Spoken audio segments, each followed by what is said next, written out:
Hi, I'm Natalie Jill, fat loss expert turned high performance coach. When odds are stacked against us, how do we shift and create everything from nothing? How do we level up when we aren't feeling it yet or we've had a big setback? On this podcast, I'll be talking to some of the most inspiring and courageous men and women on this planet who, at their worst, learned how to achieve success greater than they ever dreamed possible, leveling up and creating everything from nothing. Jennifer Shultz was just 47 years old when she started feeling chest and back pains. Her daughter insisted on taking her to the ER. Now, Jennifer was in denial that anything was actually wrong with her, and she was sure that the ER was just going to send her right back home. She was wrong. You see, the EKG that the ER ran for her, well, it had some life-changing information for her. Jennifer, who was in great shape, didn't drink, didn't smoke, had just had a heart attack that could have killed her at 47 years old. Now, why did she have this was the next question. Well, you see, Jennifer had been in a toxic relationship for 5 years, and she thought that she could handle it. She was wrong, and almost dead wrong. The silent stress she was experiencing in that relationship, it almost killed her. Join in today on Leveling Up and learn exactly how Jennifer's journey happened for her, not to her, and how she's now rebuilt and created everything from nothing. Today on Leveling Up, I've got Jennifer Shultz. I am so excited to interview her. She's a living legacy creator. Don't worry, we're going to dive into what that means. And what's interesting about Jennifer, thank you for being here first and foremost, Jennifer. What's interesting about Jennifer is that I met her literally from making an Instagram post about my dad dying of a heart attack when he was 49 and the impact that had on me and in my creation of what I do now for my career. And she commented back that she herself was a heart attack survivor and she's young and she completely changed her life after that. So I immediately messaged her and said, I've got to know your story. Tell me more. And so here we are today and I'm excited to dive in. So thank you for being here, Jennifer. Oh, Natalie, thank you so much for having me. It's such an honor and a privilege. So I appreciate you so much. Oh my gosh, I'm so glad to interview you. Okay, so take me back because first of all, what's a living legacy creator? Tell us what that is. Okay, so basically, the reason why we came up with this title through my coaches, Living Legacy Creator, was just that. So people would ask, what does that mean? So I help CEOs and influential entrepreneurs create a living legacy to raise more money for their cause, their movement, or their charity. So basically what we do is we create powerful living legacies through connection, through events that Yes. I love that. It's different. I can't say I've ever interviewed anybody that does exactly that. That's pretty cool.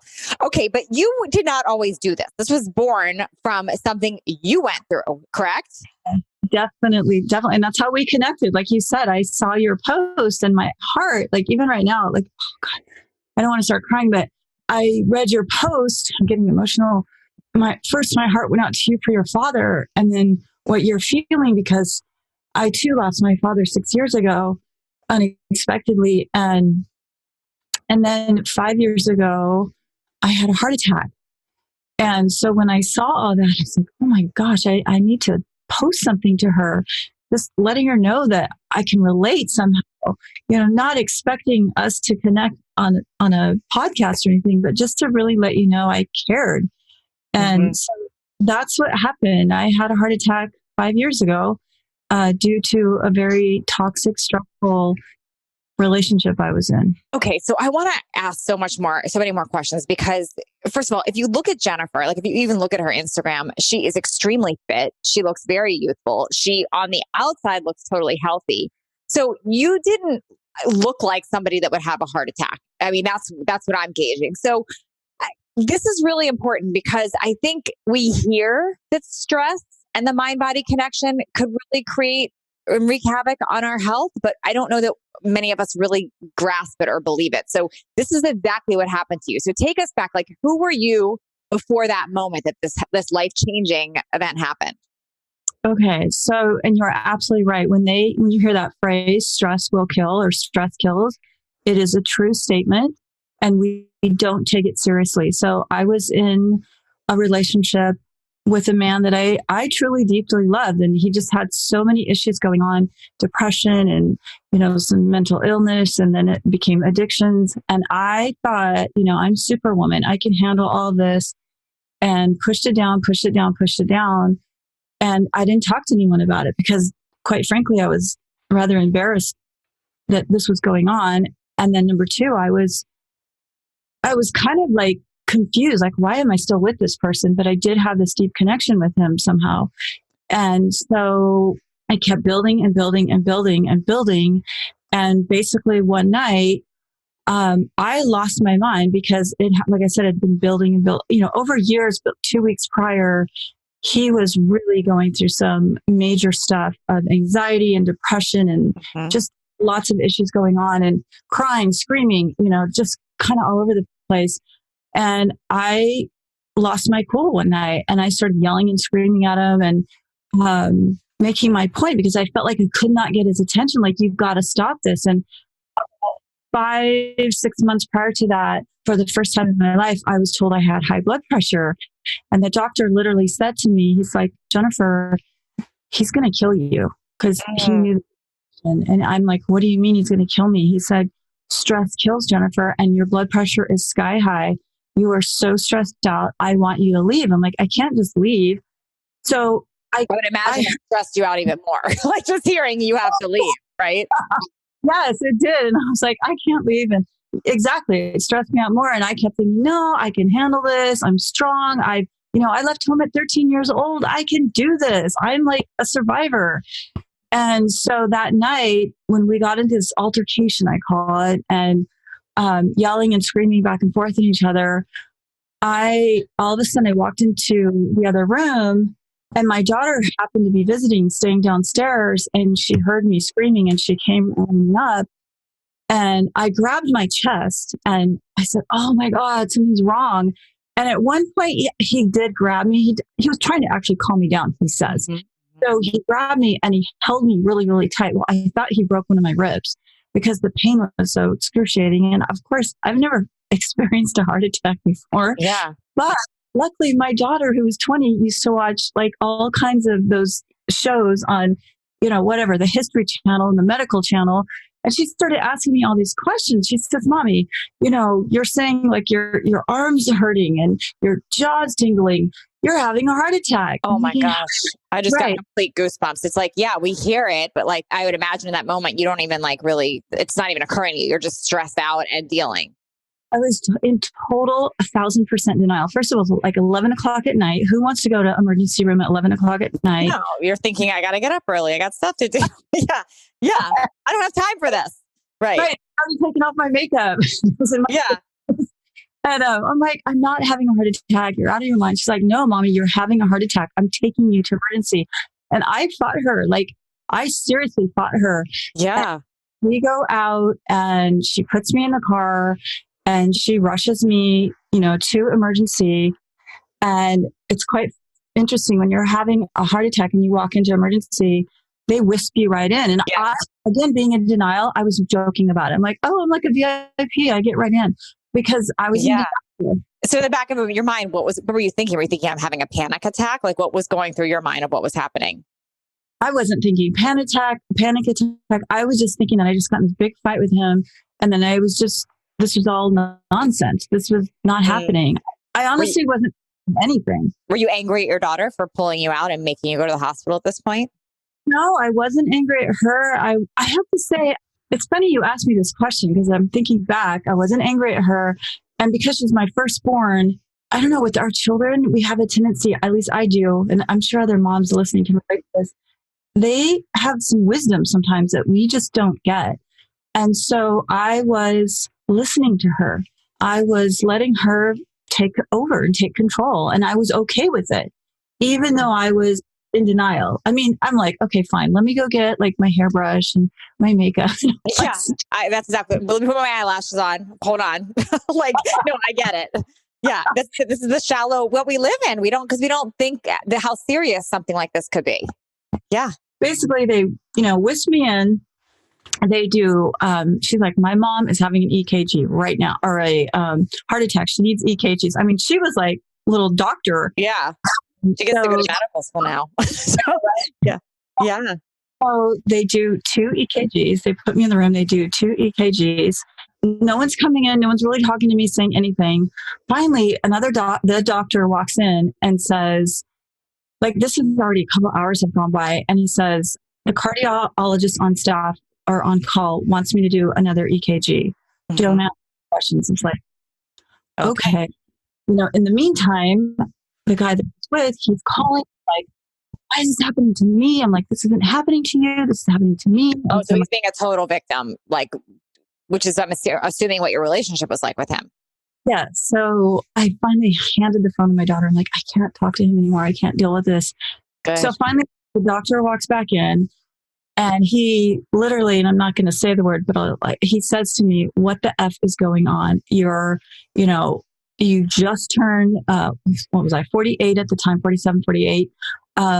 You don't drink, you don't smoke, you work out because, you have to fill out the paperwork and stuff. And you're, like 112 pounds, you're 5'7", you look fit, everything what you just said, right? And then my daughter looks at the doctor and she's like, she lives with a crazy man. And he says, tell me what's going on, Jennifer. And so I explained my story to him. And he said, you've had a heart attack. He's going to kill you. He said the same exact thing that the other said. And then it started hitting home. I was like, wow, this really isn't good. Wow. So, okay. So now you get it. You're like, this is serious. I got to fix this. What do you go to next? Is it like, okay, do you go into the doing mode again of like, I have to take blood pressure medicine. I have to do, like, where's your brain going? Or are you going, okay, I really need a whole overhaul? Like tell me what's going through your brain after this, you find this out. Honestly, my brain went to, I want to go home. That is exactly, I want to go home. Because see, you have to remember being in that situation, when you are in a situation like that and you become codependent, I literally kept thinking, I just need to go home. I need to go home. I need to see what's going on at home. And I still went back to that place of that I allowed myself to get into, of being that codependent person of, I need to make sure he's okay. And how was he being to you though? Did he have any concern at all? Or was it completely about him? Like, I can't believe you're doing this and creating this. It was definitely completely about him, because even the next day, I mean, he kind of, like washed his hands of it. And he like literally raised his hands up and said, I had nothing to do with this. He did not want to take responsibility. With that being said, since then, he has taken complete responsibility. But the time he definitely did not. And it took him 4 years to take responsibility for it. So no ownership. Was there concern or empathy for you? Like, are you okay? Not really, because the next day they kept me overnight, which I fought against again. I'm like, no, I want to go home. You're a stubborn one. Yeah. And so I stayed, and my daughter stayed with me, until like the next day. And they made me do the stress test. Again, I'm being a smartass. I don't know if I can say that, but I'm being a smartass. Like, I literally was doing the stress test, and I said, oh, good, I'm going to miss my workout today. So I'll use this as my workout. I would be that same conversation. That's how, it's not a good way to be, but yeah, I get it. Yeah. Okay, fine. I'll show you people. I'm fine. And I'm on the treadmill. I'm like a crazy person. Totally. Because I'm going to prove them I'm fine. And the doctor came in later and said, thank God you are okay. You don't have any like major, like effects from it that I have to keep you longer. And I said, then I also went into prayer that night and was praying that God just like heal me and heal whatever effects are, because I didn't want to deal with this. So when I ended up going home the next day, my daughter brought me home. He, back to your question, how is he dealing with it, or did he have compassion? He never once said, I'm glad you're okay. I'm sorry. I can't, I'm glad you're alive. He basically said, well, I got the other room ready for you so you can sleep in there. Wow. So did you get clear from this that you needed to end that relationship? Oh yeah. That's how I started this new business. The next few weeks I was very exhausted and tired, and well, you had a heart attack. Yeah, I'm sure. Yeah. Well, I'm asking the doctor, can I go work out? And she's like, you need to take 2 to 3 weeks off. I want you resting and recuperating. You need to see me, and we need to do more tests and blah, blah, blah. So all that started happening, and blood pressure medication started happening, which I was still in like I don't want to take blood pressure medication, but now, I do. I do have a question for people listening too, and for myself. Did you have high blood pressure historically, or was this because of the stress? I never had it historically at all. I believe, and my doctors believed it was because of the stress. So had you gone in and had a regular checkup, like when you weren't feeling that, your blood pressure was on the normal side always. So that's very important. Yes. So wow. So it's amazing to think like, because so many of us, we don't walk around with a blood pressure, checker. So whatever they're called, we were not checking that. So imagine that. So like, I just had a checkup recently last week. My blood pressure was low, but that doesn't mean if I'm in a stressful event, it's not getting high for that time. So that's really important to know the distinction there. It is important. That's a good point to bring up. It's important to get regular checkups and have your blood pressure checked. And especially if you feel like you're in a situation where you are under a lot of stress. And if you're like me, who thinks, oh, I can handle all this, and you just push it down, our bodies react and we get sick and we have heart attacks. And a lot of health issues have happened to me since that time frame. And I know it's because of that whole situation of being so stressed out caused all these other health on me now. Okay. So you get home, you're feeling this, you want to go down this road of fixing things. You make a decision to leave. What happens next? What happens next really is I'm talking to, my girlfriend that already knows the situation. She's like, okay, that's it. You got to do something to make some money and get out. I'm like, oh, what am I going to do? Yeah. I've been in fashion and beauty for my whole life. I mean, literally, it's just bred in me. And she's the one that said, I really think you need to take all of your skills. You've always helping people with their fashion and, you've always done this and that. And she goes, you need to become a stylist. And I was like, okay, that sounds fun. I can do that. And I'm doing it for everyone else anyways, all the time for free. And I was in the beauty industry and okay, I can do that. And so what I did, because I was still living at the house, but the house is a large home. So I was living in another guest suite, and I was still dealing with the effects of being literally brokenhearted from that relationship.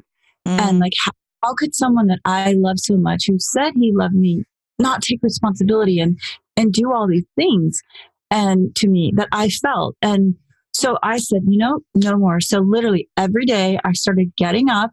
And I started this. I used to have the morning routine anyways, but I made it more impactful with listening to Joel Osteen, listening to Joyce Meyer, and then getting dressed, looking like a freaking $1,000,000, even if I cried all night long, because I'm trying to figure out what am I doing? I'm 47, 48 years old. I got to start over again.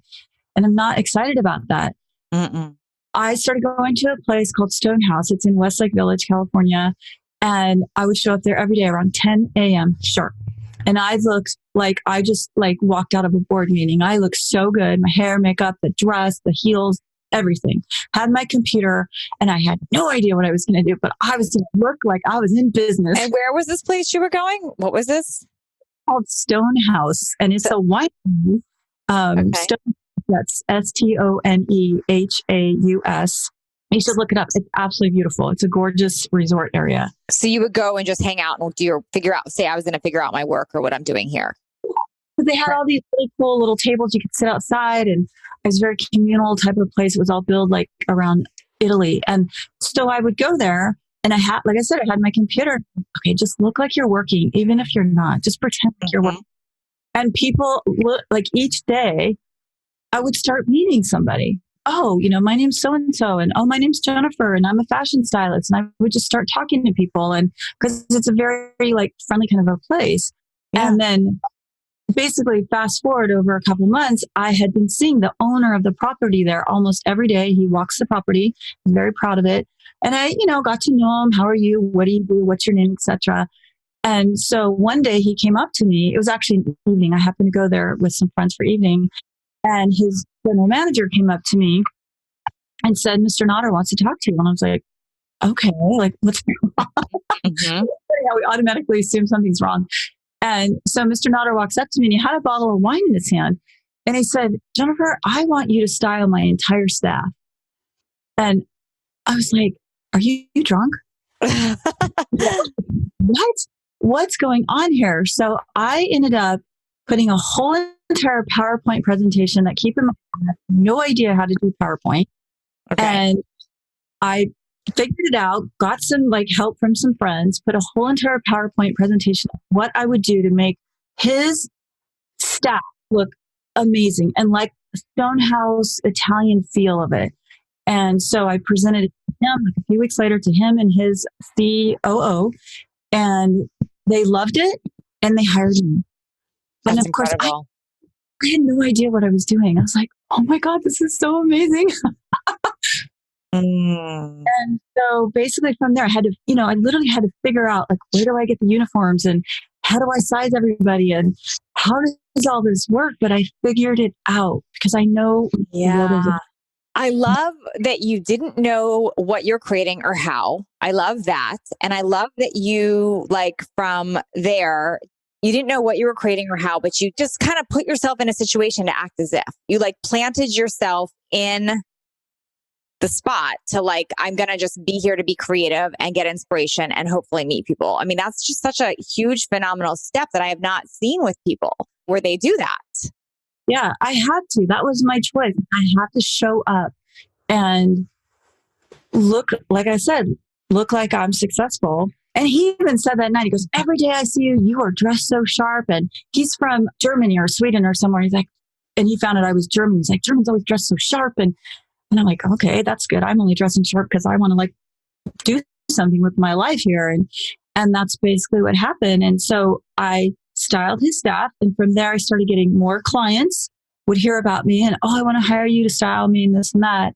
And then basically from there, several months had went by and I went up to him one day and I said, and again, I have no clue how to put on a fashion show, like zero.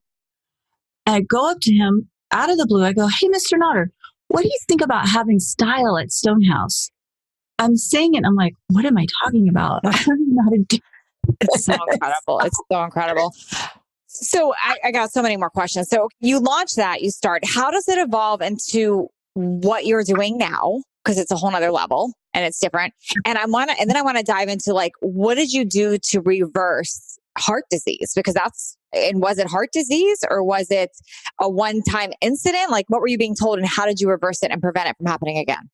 I'll start with basically how I got to be doing what I'm doing. Okay. So going back to when I did say to him, what do you think about doing Style at Stonehouse, where I have models who are real women, CEOs, entrepreneurs, moms, grandmas from ages 30 to 75, sizes 2 to 20. Again, I'm telling you, this was a God-driven thing because there's no other explanation why these things were coming out of my mouth.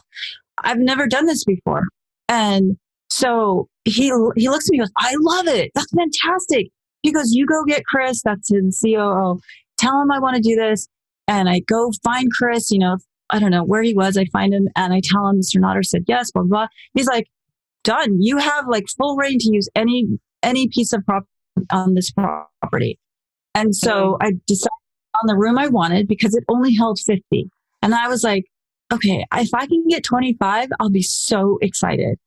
And so I started producing this fashion show for a cancer. And I can't remember the name of the cancer, but I chose this cancer. It was a rare cancer that children get. And we literally had standing room only with over 85 people. And, it was my first one. I think we raised about, $5,000 or $6,000. Mm-hmm. And I was like, oh my gosh, this is amazing. I can't believe we just did this. Mm-hmm. And from there, it started growing bigger and bigger. And I've done for, Fran Drescher's Cancer Schmancer. And then I've also done ones for smaller charities. I did one for a woman who was 22 years old, who 6 weeks before her baby was due, they found out she had cancer in her back. Wow. And mom. And I'm like, you know what? I don't have to pick these big, huge charities. I can pick a local girl who needs help. And that's what we did. We raised like $10,000 for her. And so from there, I was actually watching, and you mentioned my coach, Shanda Sutner, who's also a friend of yours. I was watching one of her videos one day at 7 a.m. and she was talking about, what she does. And her stylist happened to walk in, Carla, who I'm now good friends with. And she said, oh, my stylist is here. And at that second, I knew I wasn't supposed to be a stylist. I knew that I was supposed to be on the front end to make a bigger difference because I was really passionate about these fashion shows because I love all the different charities and I couldn't pick one. And I heard God say, you don't have to pick one, Jennifer. You can do these fashion galas and raise money for lots of different charities. And I wasn't falling in love with the styling. You know, I was doing it, but it was a way for me to like make money and get out. And then bringing back the heart attack, I finally decided, this makes me so emotional. Okay, in 2017, I had not told anyone about my heart attack. The only two people that knew, well, three, was at the time my fiance, which we ended up calling it off, and then my two daughters. I didn't even tell my parents. Whoa. Why did you not tell anybody? I was so embarrassed, Natalie. I was so like, why would you stay with a man that caused you to have a heart attack? What do you think? And I didn't want my parents. And what's ironic is the hospital that I made my daughter take me to was the hospital right down the street from my parents, just in case I didn't make it. I'm like, they got to be safe in case my girls. But I told my daughters, I said, you have to swear to me you're not going to tell Grammy and Papa. Don't tell them. I don't want anyone to know. I just don't. So in 2017, I just kept getting like pulled and nudged in my prayer time. And I heard God saying, you can't help people if you're not talking about it. How are you going to make a difference? Yeah. And how did your kids feel about it? I mean, were they saying, did they want to talk about it? Were you telling them like specifically, don't talk about it? I don't want to share this. No, they just, they love me and they supported me. So they said, okay, Mom, Mommy, they call me Mommy. We won't talk about it. When you're ready, you'll talk about it. Wow. So, I mean, we have that mutual respect with each other. And so in 2017 is when I ended up telling my parents. Mm-hmm. And I also was working out at a club, Renaissance in Orange County. And I, again, was showing up there every single day. And I was making friends with the general manager and all these people. And finally, one day at the general manager, I said, hey, you know what? Have you ever thought about doing a fashion gala? And he said, what do you mean? And I said, well, this is what I do. And I'm at the gym and it's all about health and fitness. Mm-hmm. Why don't we pull in American Heart Association? Now, keep in mind, I hadn't worked with them. Yeah. But I said, why don't we pull in them? And I then said, I had a heart attack. And I said, it's time for me to start helping people. Wow. And from there, he said, yes. I contacted American Heart. I told them my story. I told them what I'm doing. And that was my biggest gala. And we had more people. Wow. We raised more money. Yeah. Because you were super vulnerable and authentic and real. That's what worked. Exactly. So at that fashion gala, that was the first time I publicly spoke and told my story about what had happened to me. And I was blown away afterwards. I mean, so many people were coming up to me and like, oh my God, I was in that type of situation, or I am in that situation. And I had no idea stress could, cause a heart attack. And, American Heart came up to me and they're like, oh my gosh, Jennifer, we want you to like go out and speak. And like all these doors started opening for me just because I just, like you said, to be authentic and real and share my story and not be ashamed by it, not let it hold me, define me. Why do you think so many people are so scared to share their real authentic selves? I think embarrassment, shame, for me it was. And I think that I think because people judge. People do judge people like, why would you stay with a guy like that? What are you thinking? You have two daughters. I had those things said to me. Would you want your daughters with a man like that? I'm like, well, no. I think it has a combination of the judging, the shame, embarrassment. And I admit I was one of those women. I had to be perfect all the time. Yeah. My hair had to be perfect, my makeup, my outfits, everything. And I know where it comes from because I figured all that out. And now, working with my coach, Shanda, I don't have to be perfect anymore. I'm like, this is who I am. Take it or leave it. Mm-hmm, mm-hmm. And I do my big lives and my hair's not always so great and my makeup's not always so good. I don't care anymore. It's all good. Yeah. So, yeah. Wow. It's interesting. It's looking at it that way. It's almost like, this is going to sound funny, but it's almost like the heart attack happened for you, not to you. It happened for you to wake you up to be your authentic self and to live in your calling. Completely 100% agree with you. I look at the heart attack as a blessing, not as a curse. I'm grateful. I am grateful for every single thing that happened during my relationship. The gentleman I speak of, he has now since given his life to God. He's like a completely different person. I have forgiven him. It's nothing but positive. And I've even told him, I'm so thankful for every single moment we went through because it's helped me to become who I am. And then, as I mentioned, I've had health issues. I developed, and a lot of people have heard of this, and a lot of people have an Epstein-Barr.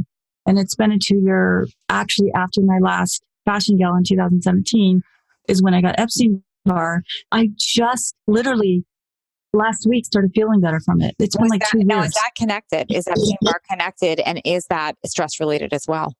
Yes. Epstein-Barr is extremely stress related. And I don't know technically if it's connected to the heart attack, but because of the stress and I don't know, some people might think this is nuts, but last week I had 3 different people say to me at my mastermind, because they asked me, tell me your story. And when I brought up the heart attack, every single one of them and the Epstein-Barr, they all said the same thing. You've had heartbreak, you had a broken heart, and you've got emotional crap that you haven't dealt with. And that's why your body continues to get sick. And I believe that. And I literally, that day, I put my hand over my heart. This was on a Monday. I put my hand over my heart and I just got on my knees and I prayed that God would heal my heart and just heal my being.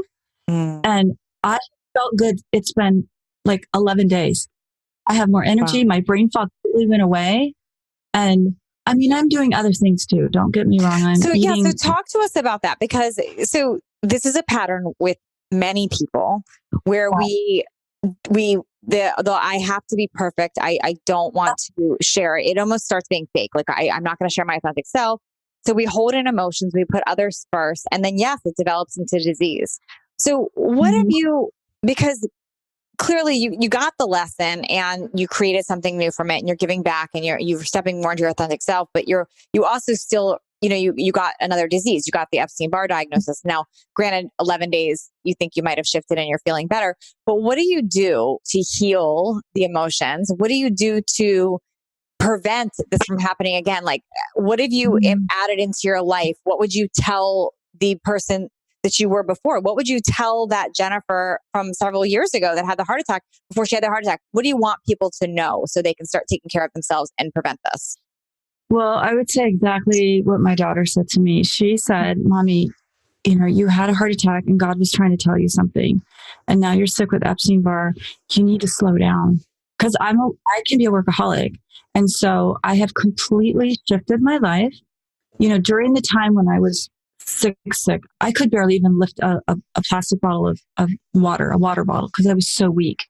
I couldn't focus on anything. So I would definitely tell people that, number one, you need to be working with a team of doctors, not just one. And if you have 2 or 3, like I do, and they're functional medicine, I can never say that word. Homeopathic. Holistic. Yes, thank you.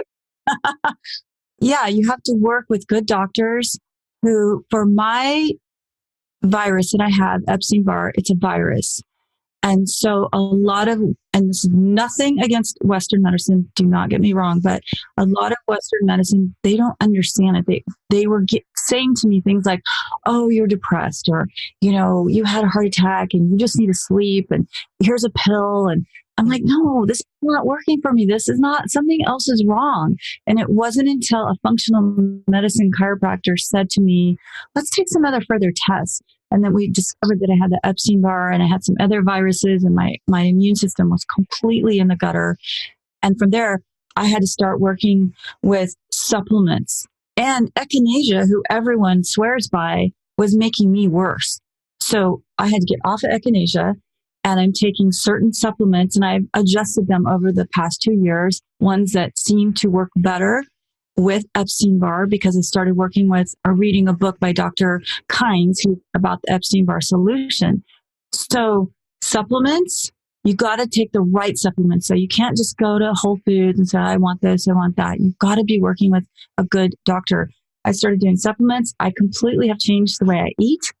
I have to eat very specific foods because certain foods trigger my virus, like eggs and corn.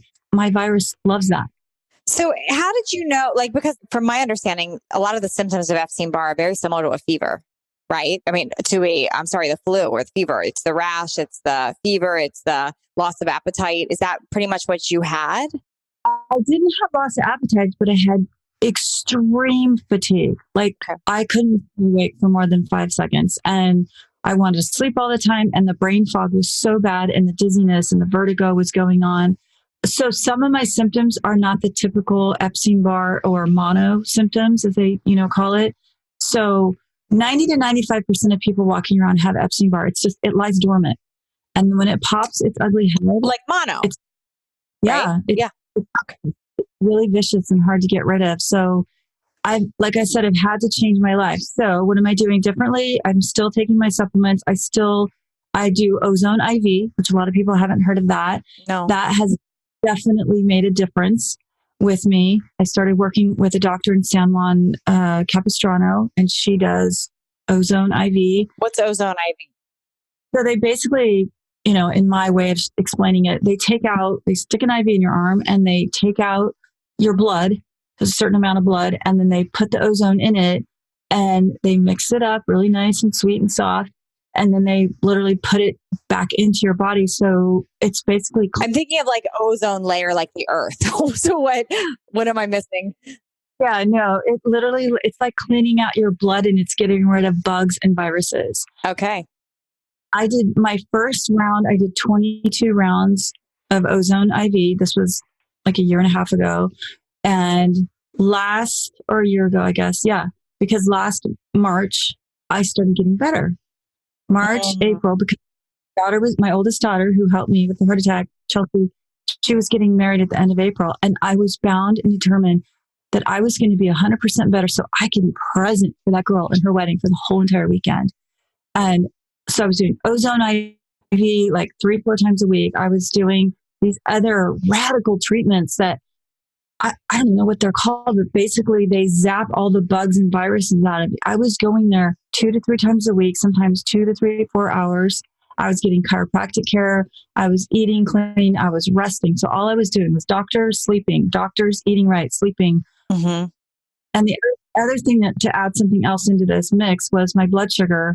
I had hyper and hypoglycemic issues going on. And what people don't know, when you have disease like what I have going on, you've got to get your blood sugar levels leveled off. Otherwise, it's almost impossible to deal with other issues. Yes, for sure. Yeah, so trying to deal with the blood sugar issues and then the viruses and doing everything possible. So I got better and then I had a relapse because I had stress come into my life, like bad stress. So, okay, how do we stop this cycle with you, with others? Because I feel it once that's like in our personality type, right? Like the type A stress, it's going to keep rearing its ugly head. So you could be doing all the right things, the ozone therapy, the go to the beach, the meditate, the control your morning. But you can't control every stress that comes into your life. So what do you do to deal when you feel that happening? Like when you feel that that's coming on? Well, I think for me now, I'm embracing it completely different than I did the first time, because the first time I was just like, oh my God, what's going on? Why am I getting sick? Where now it's like, okay, I've had a relapse. I've got to deal with this differently. I'm really choosing to stay in peace, and I'm choosing not to let people who might stress me out. And I tell them up front, look, I'm getting better and I'm healed. I claim I'm healed. Like I've claimed I'm healed ever since I had the relapse. Yeah. But I do the mindset stuff where I'm constantly saying I'm healed and I'm in prayer and I'm just doing everything, like listening to your podcast. I love listening to your podcast, and they motivate me. They inspire me, and they help my mindset to say, okay, I can do this. If they can do this, I can. So and you notice that a lot of the people that have achieved and overcome, great setbacks and have achieved massive success, it's almost never in the actual doing. It's in their way of thinking and their being, like how they've changed their thought process, how they've showed up versus like, did they do more? Exactly. It is so mindset. I know that word gets thrown around a lot, but it's so true. Our mind is so powerful. And, I have a good support team with my friends, my daughters now. I've, said, look, I need to be around you. I need love.